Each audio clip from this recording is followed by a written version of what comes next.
Would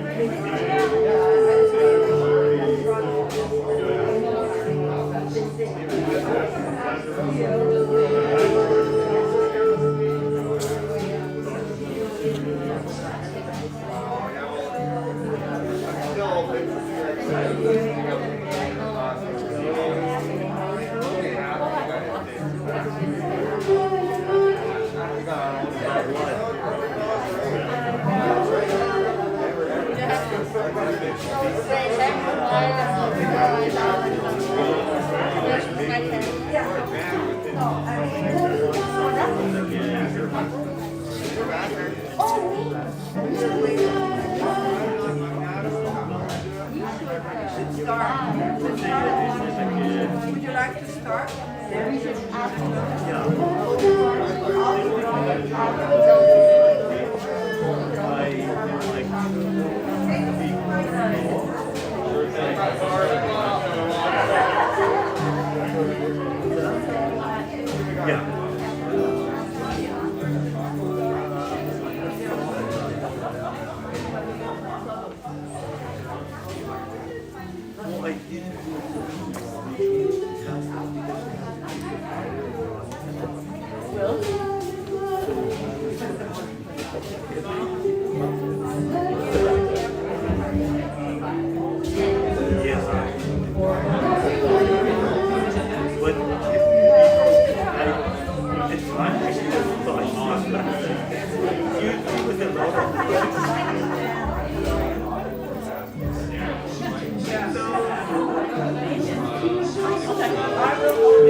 Different kind of crazy.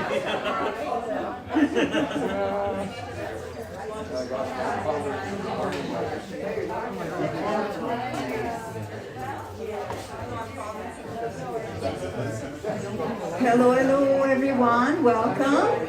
We invite you to sit down. Thank you. We are just about to start.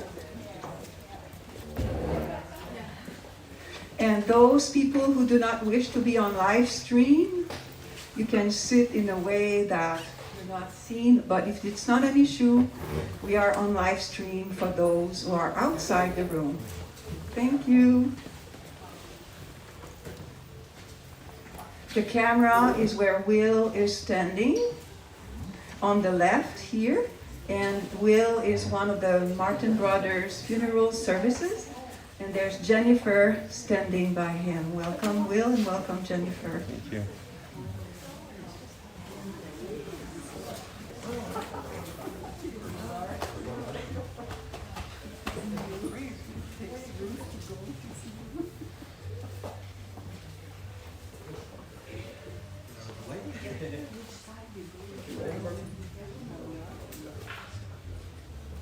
So welcome everybody, and I really thank the musician friends that showed up, Fanny and Vigari. We weren't sure if they were able to make it, and Michael, and I understand Amir's here too, so we're going to have lots of different people up here speaking today. My name's Phil Larondel. Machesko Cis is my Cree name, and that's a name that Ruth and I use quite a bit together. So I'm just going to do an opening song here to begin with. Is that music turned down? That's on? Yes. Sorry about that. My apology.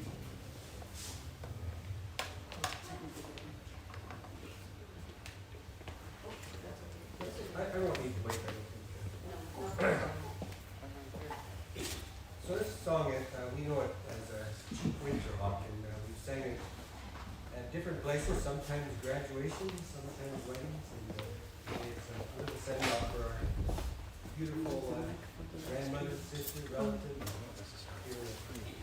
And it's an easy chant, but I know we have a lot of singers in the room. And so once you get the chance, please join in. We call it 4 push-ups that we do, so it's like the 4 directions we're singing to. So we're going to start up here, and then we're just going to go to the 4 directions. So we'll end up back here. By the 4th direction, you'll know the chant. So please, and those of you who have drums, it's like a thunder beat, just a light one.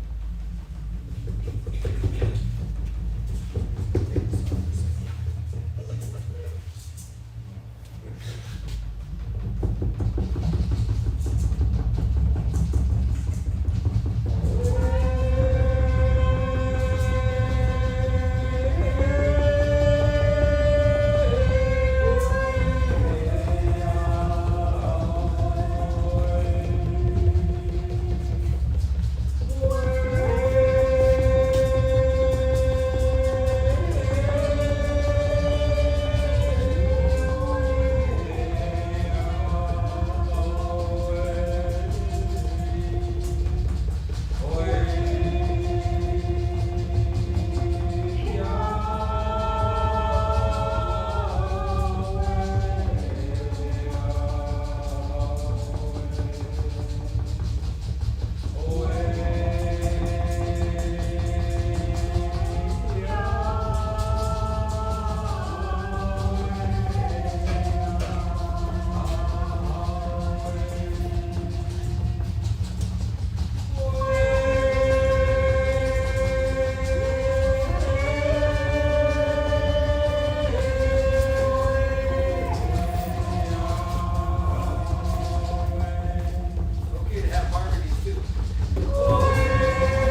And in many ways, we are all that, kid. Some of us knew Ruth by many different names. I guess we have people online too. And I just found out something that the people online will not be able to talk. And there was a few that did want to say a few words. So those of you who can hear that are online, our apologies that you may not be able to say something, but I guess they're live streaming it. So I'll start by sharing a few stories because I think that's what kind of the gist of this gathering will be, is that we'll be sharing how we touched our life in different ways. And she belonged to several communities, as you know, and so we knew her as Ruth. I didn't even know that. I didn't know her by Patricia. Put it that way. I don't think many of us did up here. Didn't know that she had that name. And as I was just sharing with Richard, he was remembering that, and a few others here were remembering that your mom, she would always guard her age. So none of us ever knew how old she was. I had one funny incident. I guess I'll start with some storytelling here. Is that I was asked to do a medicine wheel. It's a teaching that I do, native teaching, and we were invited to Vancouver. It's right on the border of Washington, Oregon. There's another Vancouver that I didn't even know about. It's a little city actually. So we were invited. Oh, thanks. I didn't know if we needed, but we were invited down to this school, and it was the closest I can think of. Maybe it's similar to the school you're going to now, but it's like right out of that movie that I used to watch, Fame, because this was an art school that I didn't know that's where we were going. So it was very alive when we got there, and we were a little bit late. They asked us. They said they were going to have a 1 o'clock assembly. And I asked Ruth if she would like to join me, and she said yes. And so when we got to the border, to start my storytelling, of course you have to show ID or a passport or something. So Ruth's sitting over here, I'm driving, and I show my ID and stuff like that. And then she hands me her passport, and she knows I'm going to see her birthday, so she purposely holds her thumb there. So I couldn't see it. The guy takes it, and he looks, and he says, okay, go ahead. And you'll like this part of the story though. Like when we did get to that school, we must have got there at 5 minutes to 1, and they said, "You guys are on at 1 o'clock," and we didn't even know what we were walking into. And it was so beautiful walking into that school because in one room they were rehearsing Romeo and Juliet, and another room there was a piano recital going on, and another room, it was all different arts that were going on. It was a really, really beautiful art school. And so they usher us into this gym, and there's a stage, and there's probably, it's a big gymnasium, so there's probably at least over 300 students, and because the workshops that we had to do, we were breaking it down. We had like 100 students each time for this workshop, so we had to do 3 different workshops. But we get there, and they had it very professionally done because they're arts people, so they had the spotlights ready and everything like that. And so they dim the lights, and all of a sudden the spotlight hits me, and then it hits Ruth. And then I saw Ruth just transform. Like at first she was kind of saying, well, she was asking me, she always asks questions about what she's getting into. But usually she takes the lead in a lot of things. And that's what happened in that situation. As soon as the spotlight hit her, she transformed. And I knew she had a bit of an acting career before, and she was used to that, but all of a sudden she just, she was so animated in all her movements and her speech and everything, and she had the audience captivated within about 5 minutes, and then she introduced me, and then I was explaining what we were going to be doing. So have so many beautiful memories like that, and the one that that was more spiritual for me that I would like to share, because we shared a lot of very dear moments.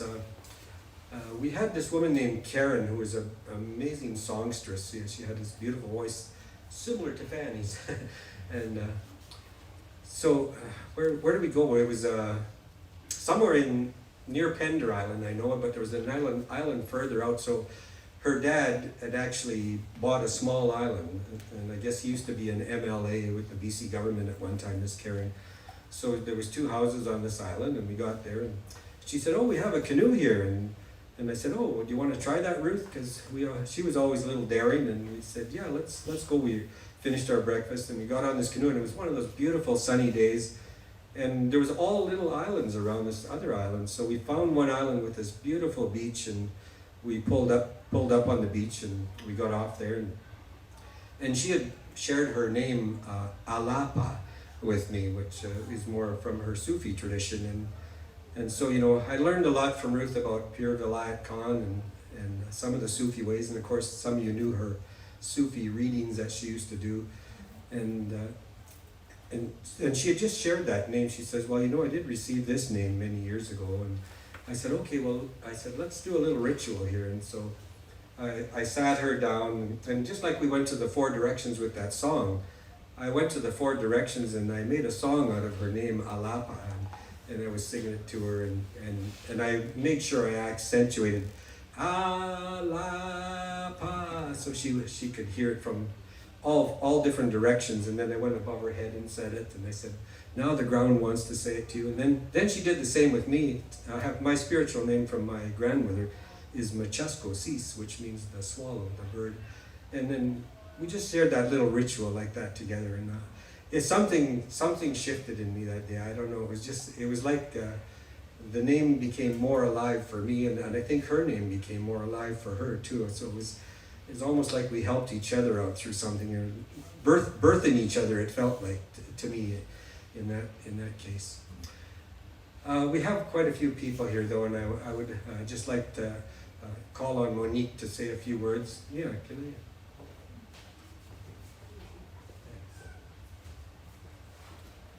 So as you know, the last few years, I guess, Ruth has been in care, and the last place she was at is just 2 blocks from here, Louis Brier, over here, and so I don't know if Samaya is online, but a few people, Samaya used to take her over to Van Dusen here, and she used to just love that, and so did Monique. And we've had many gatherings here because we have a medicine wheel right in the middle of Van Dusen here, and we gather 4 times a year. Sounds like I'm doing a commercial here.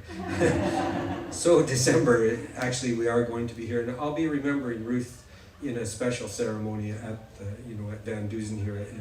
Do you know what day in December? December 19th. But I'd like to just hand this feather over to Monique, to share a few words, and of course she spent a lot of the Ruth's last days with her because because of COVID, that was a rough time because Ruth couldn't receive hardly any of the first visitors, and then finally we were saying, well, 1 or 2 can go in, and so Monique took the lead because she lives in Vancouver here, and so I want to share that even in her last day, that when we found out she didn't have long, she thought, because the doctor literally said we don't know if she'll survive the night, and Monique, we didn't know either, so but Monique took that very literally, so she went there and she slept on the floor that night beside Ruth. It's a really beautiful thing that you did for our and so some of us know her as Mother Ruth, and even some of the spiritual teachers I have that I've introduced Ruth to her, they know her as Mother Ruth, and but some here know her as Grandma as well. One person in the room knows her as Grandma. So And Alex. yes, yeah, and Alex does too. Oh, is Alex here?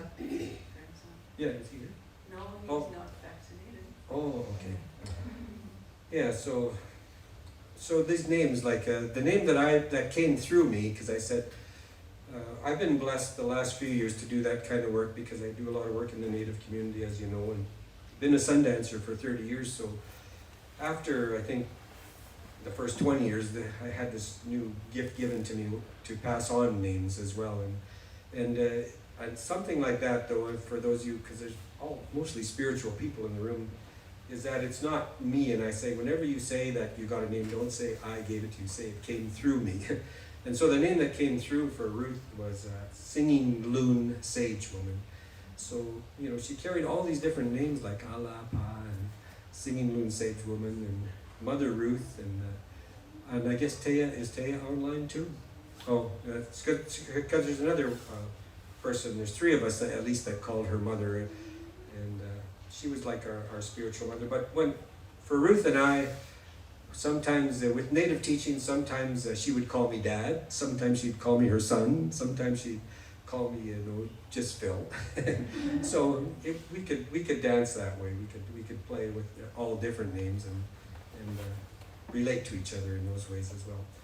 But I'll come back a little later here, and I want to ask Monique to share Yeah. next. If I may take that mask out. First of all, thank you. I really want to thank Will and Jennifer because they've been really, really helpful in getting all the paperwork done and everything organized. And I want to thank you all for being here.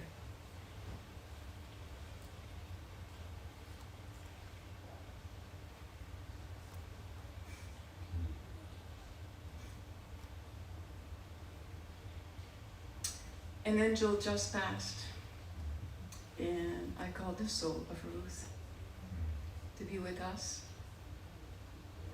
and all the spiritual teams that she gathered to stay with us during this beautiful celebration of life. So, what I'd like to do is, after thanking all of you, present something that I put together. Some pictures are surprises. They were for me. And I hope you enjoy it. And I was able to ask someone that's a dear friend of Phil, I forgot his name now. Hamid, to help with putting the sound in.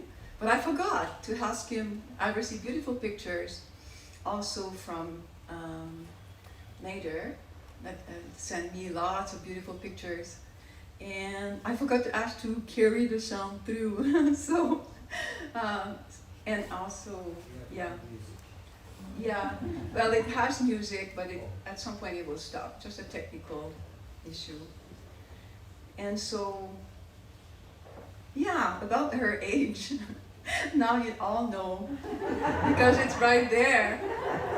But I remember one day, she really loved being by the water. And so Michael knows because he's been taking her in a wheelchair to the water. Nader has been having trips to the water. And whenever we could, we would she would say, take me to the ocean.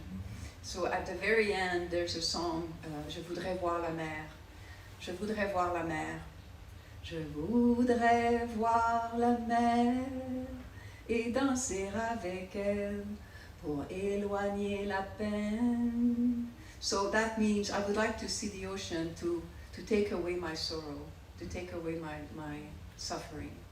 So what else would I? So one day, I'm driving her to the ocean. We're having a good time, but it was very, very hot.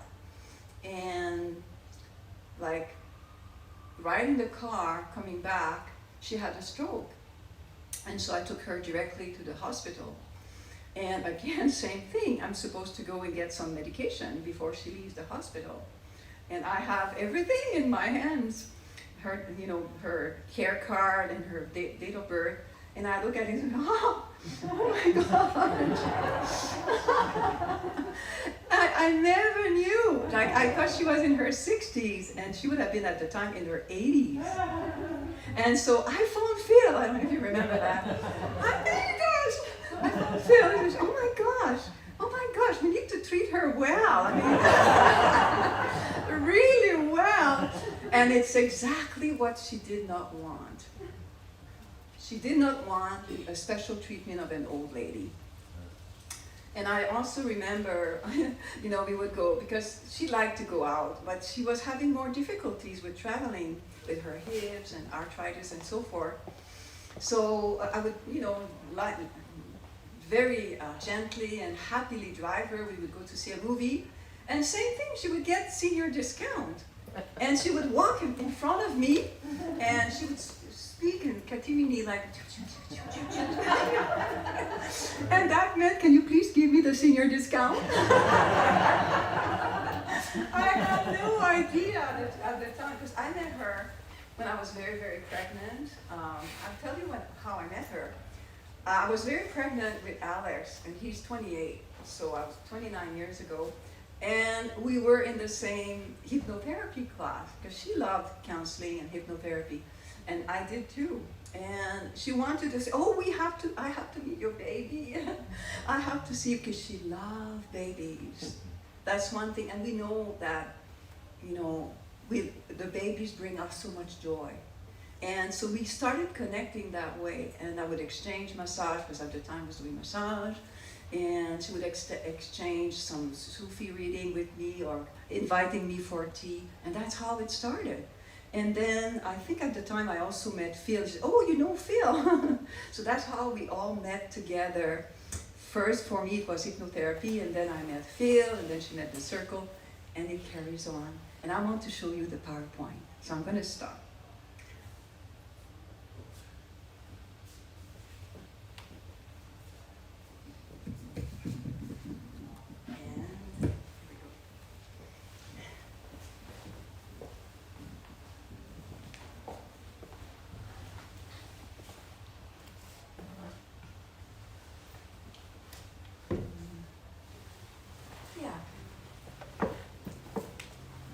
So you may recognize the song because when she met John, he would play some really beautiful songs, and this is one of them that she really liked.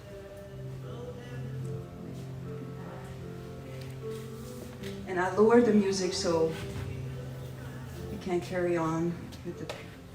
So this is Ruth, born in England, March 18, from her father Frederick Nathaniel Letterman and mother Laura Letterman, in Essex in London. Ruth always loved dresses. Have you seen Ruth in pants? Not very often. She was always very aware of her posture, and that's something about her.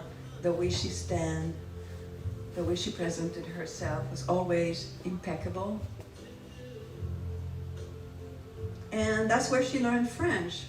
She would go and travel to Paris, and she, even in the last days, or she had dementia, and it was hard for her to remember people, but she would remember French. So we would speak in French together. And she got married with Joseph Raziel, July 1952, and Joseph is on her left. And Joseph's dad is on the left, and her mom is, I believe, on her right. And she has a sister on that picture at the very far end on the right. Joseph and Ruth, and they were beautiful years in London. And moving forward, 1962, Danielle Raziel is born.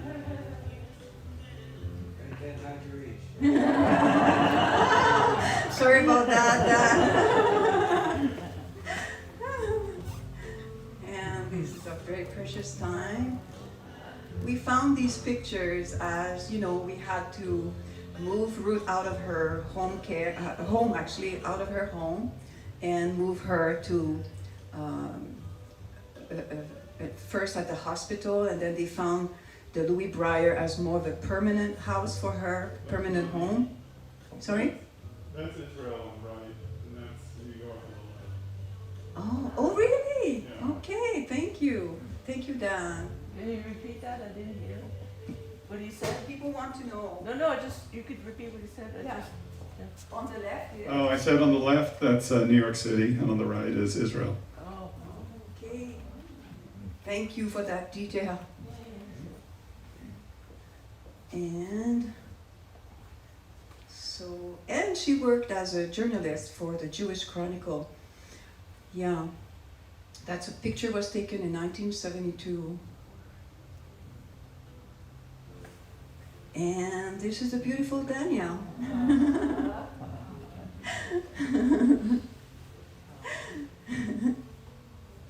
And he loved music, and so I went to ask you, what were you playing then? I need to ask you, what was your favorite tune when you were a youngster?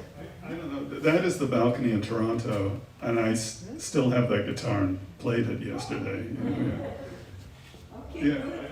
I don't know what I'm playing, but Like the Beatles? it's fast though. Yeah, I loved it. Yeah. Very good. And of course, she loved the ocean. And is that in LA? I don't know. Yeah, she had blonde hair. Yeah, maybe when she lived in Santa Cruz. in the Santa 80s, Cruz. yeah. Oh, okay, thank you. Maybe. And one thing about Ruth and Dan is that she always spoke highly of Danny, the musician. Yeah. See, that this is her Ruth's natural color. You can see. Yeah. But it changed over time.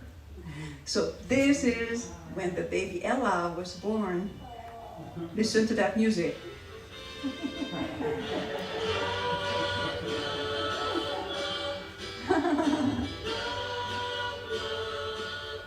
So the reason you see Ella is Ruth's granddaughter is because when I was visiting her during the COVID, she started losing her memory really seriously.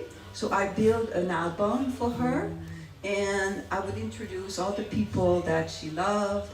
And so Ella is Ruth's granddaughter, and she kept repeating that or reading in the book that I had created. She would repeat this: Ella is Ruth's granddaughter.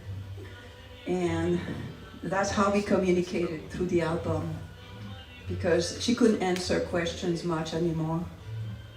Yeah. So, beautiful Ella. And this is one of Ruth's favorite pictures. She had this in her room at Louis Breyer, and she was very proud until the day that she can speak and recognize people. She always said that this is her favorite because she knew that Ella loved sports, and also it reminded Ruth of her time when she loved sports a lot. And I think when I looked through the pictures, she actually was a coach at some time. Do you need to close the door? No, you're good? Okay. So she was very, one day she was biking late in her life, and one day she had a bike accident, and that's when things started getting worse with her hip, and she couldn't bike anymore, and she really was sorry that she couldn't bike anymore. I don't bike anymore. And She actually took her bike. Right by her, she knew of some homeless people that were not too far from her. And we walked together, and you should have seen the look on that guy's face. She said, "I want to give this to you." He says, "That's a whole bike," He was so surprised. But she gave her bike to this man that was kind of one of the guys, dumpster diver, you might say. So.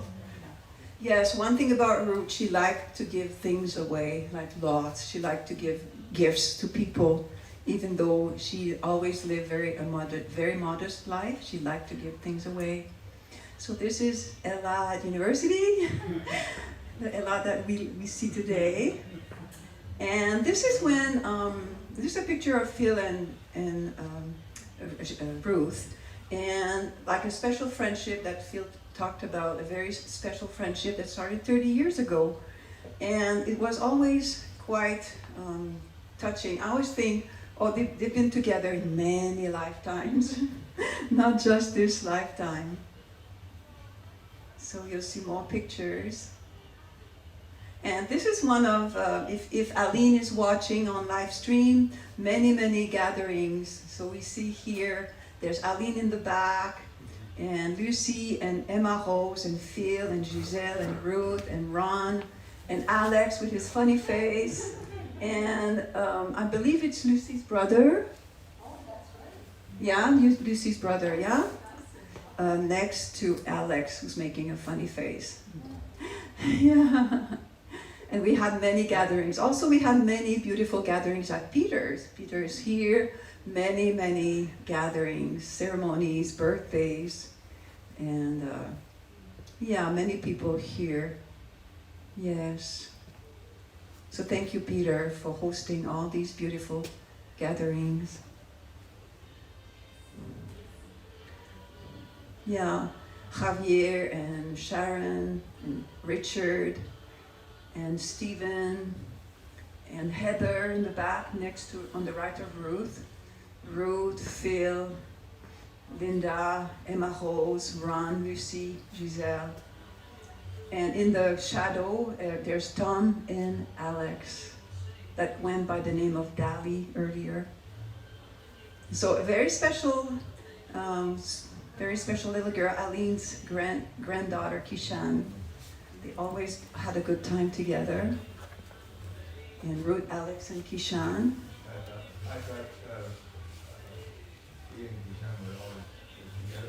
Yes, they really had a good time together, Kishan and Alex. Yeah. And my naming ceremony, and Ruth was always so present in my life.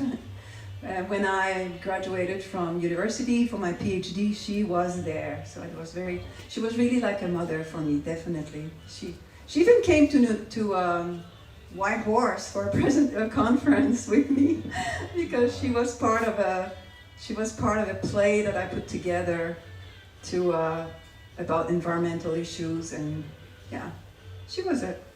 So Ruth's favorite color, you can all answer that. Red. Oh, sorry, I want to show Thea. They had a really nice bond together. Yeah. And this is one of the beautiful gatherings. If you're watching, Rico on the left, and this is at Phil's place. Beautiful gathering. Peter. Yeah, Peter. Peter's place. Thank you, Peter. It's one of my favorite pictures. Yeah, yes, indeed, with her red shawl. And Heather, this is all part of the First Nation Circle with Phil. Samaya, if you're watching, you're with us. And Nigel and Lara, you're here. And beautiful birthday. And again, nobody knows her age. She never wanted to say. This is Peter drumming away. And this is like Alex's 18th birthday, and that was very amazing. He was very touched that people came to his birthday. And you can see there's lots of people here that are there. We can see Brianna, Ruth, Aline, Rebecca, one of my friends with her mom, and Elka and Jude, and Rico and Nigel and Lara. So thank you so much for being part of this beautiful family. Yeah, it really made a difference in our life. So again, this is a picture from the album, and you can see John, Linnell, and Ruth because she couldn't remember John. And he was part of her life. So important because as they were going through their own difficulties, him with his losing sight and losing the sensitivity in his extremities, there's a name for that, but I forgot. And they were together nearly every day. Every day.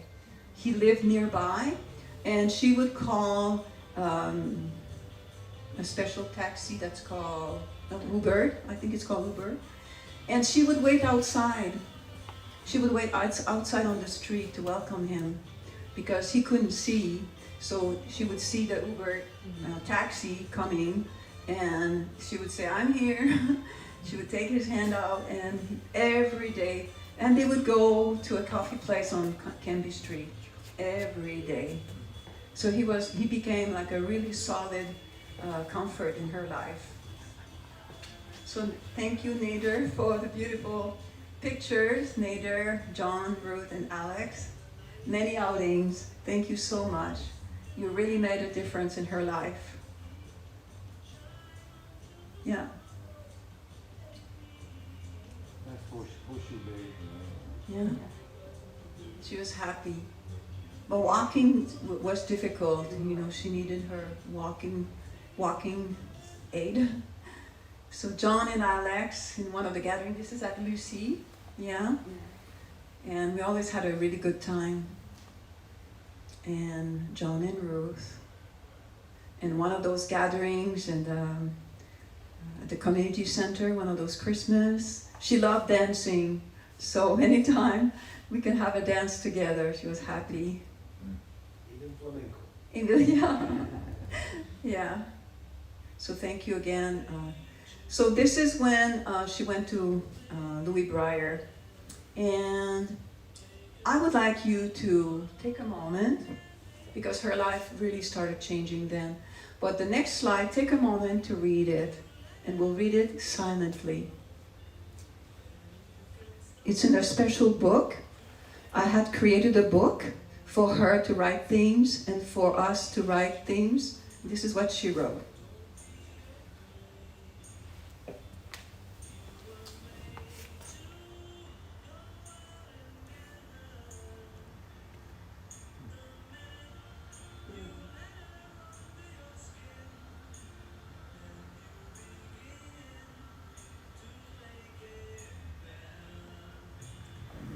So thank you. And so what happened at the time is John really wanted to be with her every day, and it was getting more difficult to see each other with transportation, getting to the hospital. So he really, really wanted to find a place for them in an apartment. But you know, with the needs that Ruth had and his own needs, it was not possible. It really wasn't. And so that's why she says there are rumors of a new home. And you know, that's something that was very painful for them, to not being able to see each other more and more. So this is the room that she had, that many of us have seen. And often she would say, I want to go back home. I want to go back home. And this is her home on 13th Avenue. Yeah, we spent many time there, many of us.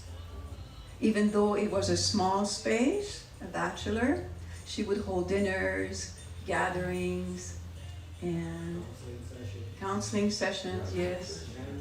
Channeling, yeah. Yes, so many of us remember that room.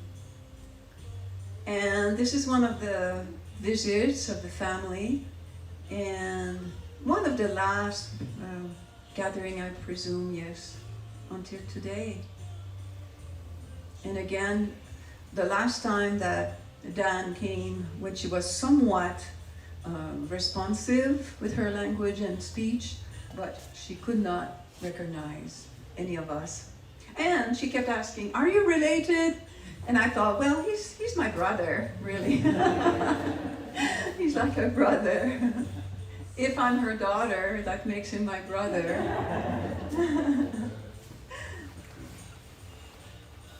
So beautiful. Ella is Ruth's granddaughter. This is from the book. Yeah.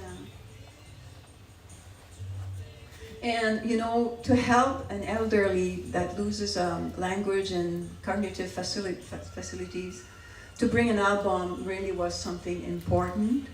And it kept the conversation going, it kept the connection. She would smile, and she would turn the pages, and she would connect at a very kind of special level, even though she couldn't recognize anyone, but she was connecting at some deep level. Dan, Anne, and Ella in Vancouver, that was the gathering we had. She was very happy. And Ella and Anne. These are all in the album I had created. So Lucy and her pottery, she really liked your bird, your duck, your little duck, yeah. Lucy and her duck, I would say. And Javier and Sharon, yeah. Alex, and Giselle and Phil, and Monique and Paul. So many good memories on Paul's boat. She really, really enjoyed being on the water. Thank you, Paul, for taking her. Yeah, she was really happy. And Aline, if you're online, Aline, you're with us. Elka and Lucy. And Christmas 2019 celebration, that was before COVID. We were still able to visit with her. And she was changing, but still smiling and very happy to see us. And, oh, sorry. And then we have all, so the people that we've seen were more like the First Nation circle, but she had a very strong connection with her Sufi friend as well. And so I want to acknowledge that. It was a very important part of her life. And one that actually we did not know for a long time, because we were like meeting in different places. But then once she entered Louis Breyer, we started visiting and meeting one another, and it was like, oh wow, there's another life, another circle, very important circle. So I want to acknowledge people of that circle as well. Amir, that has done a beautiful celebration of life for John when he passed. And I want to say it was very touching to witness Ruth in the last day when she visited John in his last days at the hospital. She would stay there next to him. She would hold his hand and be there, a presence. to reassure him. So it was absolutely beautiful to witness. So I just want also to witness and acknowledge John, who was so important in her life, in the last years of her life.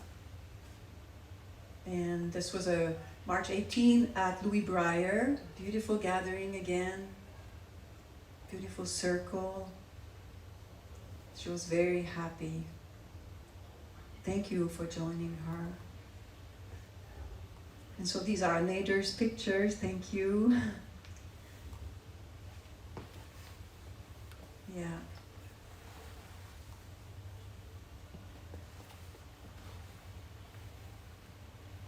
And Samaya visited Ruth a lot, and particularly during the last years in her apartment when it became obvious that she couldn't bathe or do other things, cook by herself.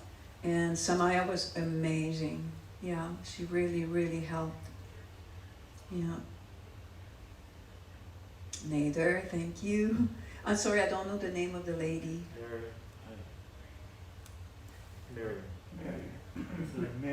Miriam. And Alapa and Rahima. And these are, I think it's in your home, Amir. So they had many gatherings on Thursday night, right? Mm-hmm. Yes. Yeah. And this is Michael, and thank you, Michael. You took her on so many outings. And actually in the book, there's a story about Michael taking her out. And if I can find if you wish, you can read in this book. Oh, I have some jokes. I want to share some jokes. Because she had some sense of humor, right? So someone at Louis Breyer recited an old English poem, and in exasperation, Ruth was very exasperated, because of his poor performance, she thought, and she told me that, I wish I can take over and recite these poems myself. This man had a book of English poems, and he was getting all gung-ho about them. He looked at Ruth and asked her, do you know any of these poems? She responded, just a minute, I'm going to turn the page. She responded, these were my childhood stories. So she had so many jokes. One more is, I like bracelet. Anyway, one day she tells me, Monique, I know you love bracelets, but someone should walk next to you with a bucket to hold them. Something like that.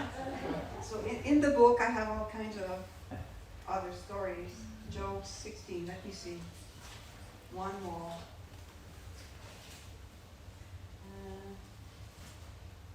Oh yeah, that's the one.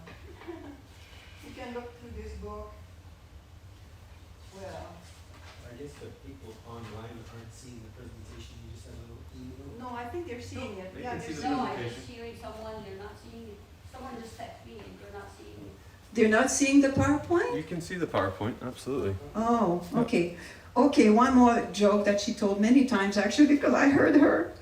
Okay, today, because she couldn't recognize Paul. Sorry, Paul. She could, well, you know that, she couldn't. Today, Ruth asked Paul, do you come here often? Paul answered no. She corrected him by saying, only in the mating season. And she told me, because I didn't know the joke, right? I'm so slow at getting jokes. And she said, this is a famous Danny Kaye quote, TV and movie entertainer. Do you all know Danny Kaye? Yes. You do? Okay, I don't. I grew up French. So, and then at the hospital, she did the same thing. She asked a care aide, do you come here often? He said, I work here. And she responded, only in mating season. And the poor guy did not understand because he was not English. And he had no clue what she was talking about. Yes. Okay, so I'm going to fast forward and continue with the beautiful Sufi friends, like many wheelchair rides, and this was at John's celebration of life. and Samaya and taking her out on the wheelchair. And this is like the last one, Je voudrais voir la mer. Oh, the music is not joining. And thank you for being in Roots Life. This is one of the many outings with Samaya here in the garden. And without you, her journey would have been very different. Each one of you brought something unique and special to her. And we say, rest in peace, Ruth. We love you. And one of her favorite songs, and I invite you to sing.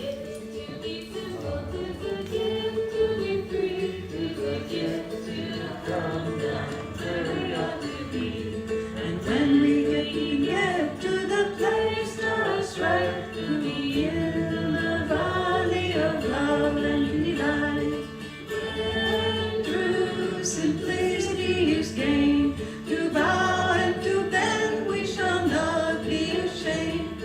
Turn, turn, will be our delight, turning, turning we come round right. One more time.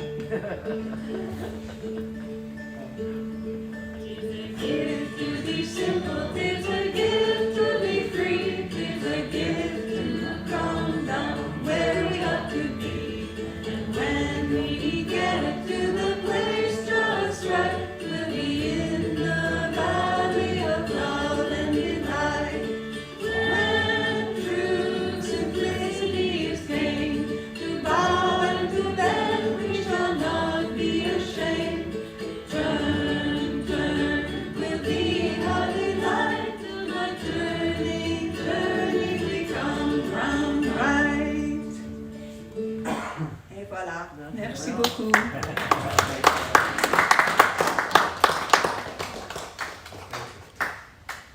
That last song, I remember when Ruth was teaching us, she also put a dance to it. So, because when it said turning and turning, we'd all have to turn. And now, she was at the age that I'm at now, when she says to come down, she could get down on the floor and she'd be hitting the floor with her hand and stuff like that. So she had us all doing that in unison one time at one of the larger circles here. I know we have a few. Michael and you want Michael and you want to introduce something. Yeah, that's coming.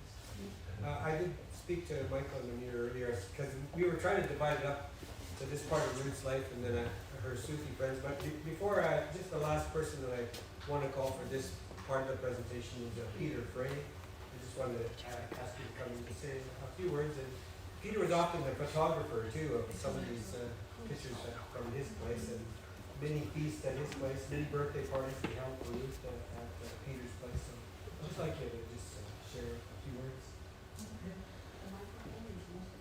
Yes, for people online. Oh, the Mhm. microphone for people online. On live stream. So go on with the microphone. Yep, Oh, okay. thank you, Peter.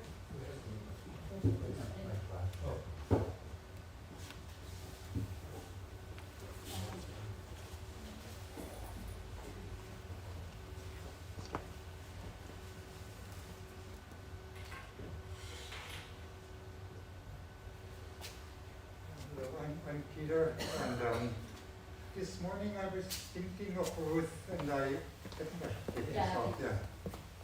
I was Come a thinking little of, closer to the mic. He's gonna lift it up for you. Oh,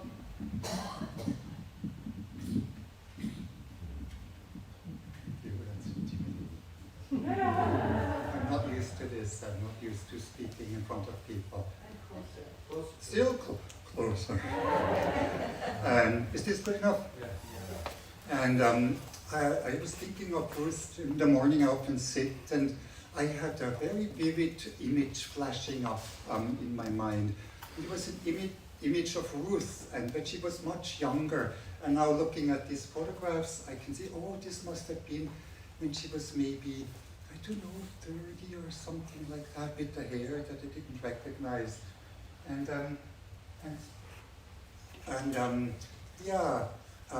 No, actually that was a few days ago. This morning the word quiver came into my mind, and then I was wondering, what is this about? And another line came to me, and I wrote it down. because I thought maybe it's about truth. I didn't know, it just popped up in my mind. And then the other line that came, the arrow now has left the quiver, passed through the windowless time, time without frame, where everything is different, yet everything is same. And the other image that I had, the image of Ruth, it reminded me, because she was younger then, it reminded me of the abode. And that is where indirectly I met Ruth first. I was living in upstate New York, I think around 1987, and I was doing a thing. You. I, Nice. I think of Ruth that I wish for Ruth, and I'm sure that this is so, that she's still a blessing in the darkness that is beyond, as she has been a blessing in the days that we have known her. So thank you, Ruth.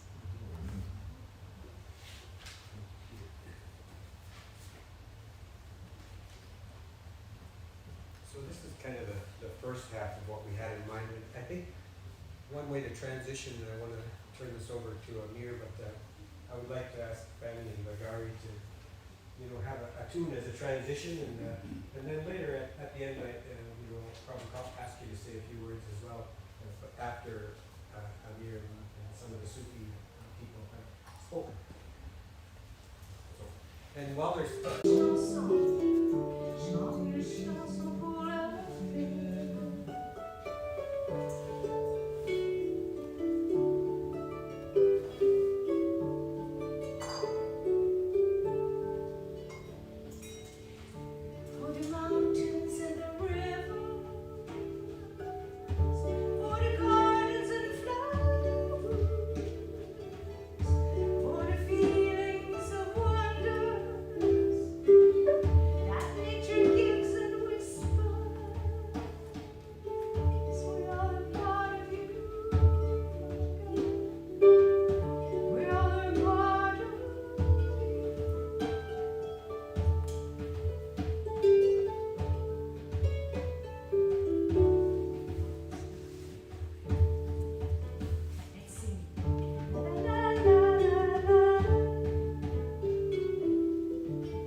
So this name Alapa that Phil has mentioned, this is a very special name.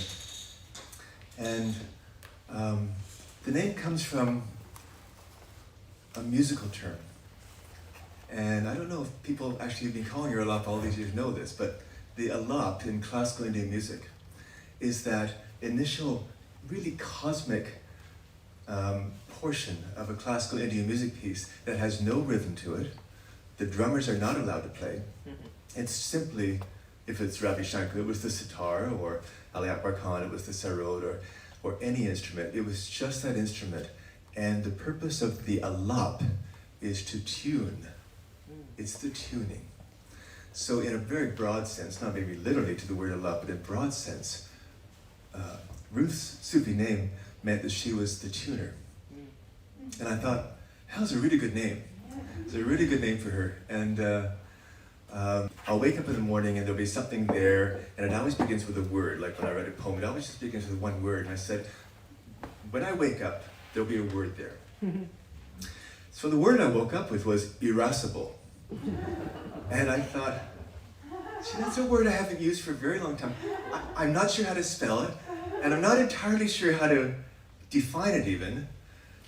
I think it means ornery, and that would kind of fit.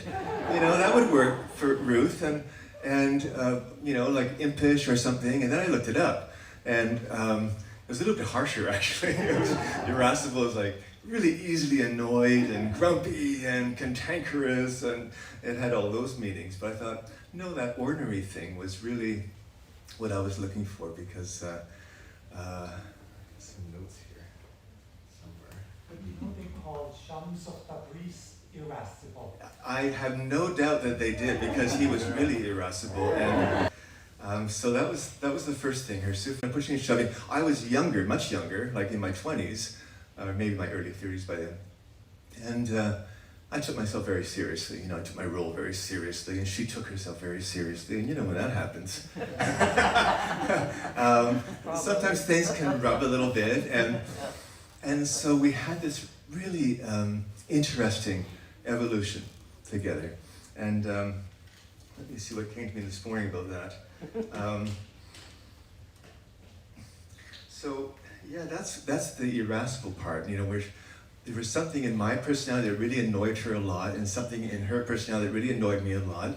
And I realized, okay, this person's she can be kind of stubborn, and a little critical, and cantankerous, and impatient, and imperious.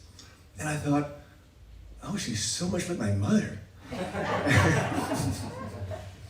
But then after a couple of years, I went, oh, she's so much like me. And after that, it all just softened.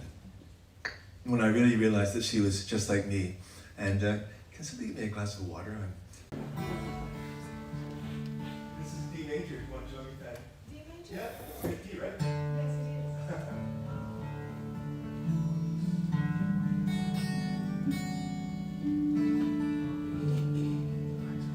These are words of the great Indian Sufi mystic Hazrat Inayat Khan.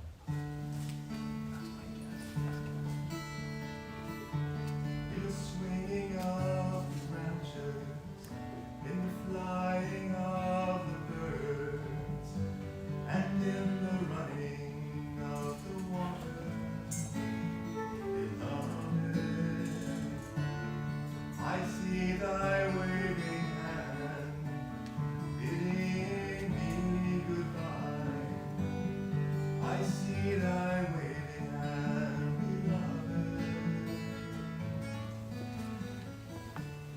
In the cooing of the wind, in the roaring of the sea, and in the crashing of the thunder, beloved. Then raise them to heaven like this. Only the gentle breeze knows the secret of union. Listen as it whispers a song to every heart like this. If somebody asks, how does a servant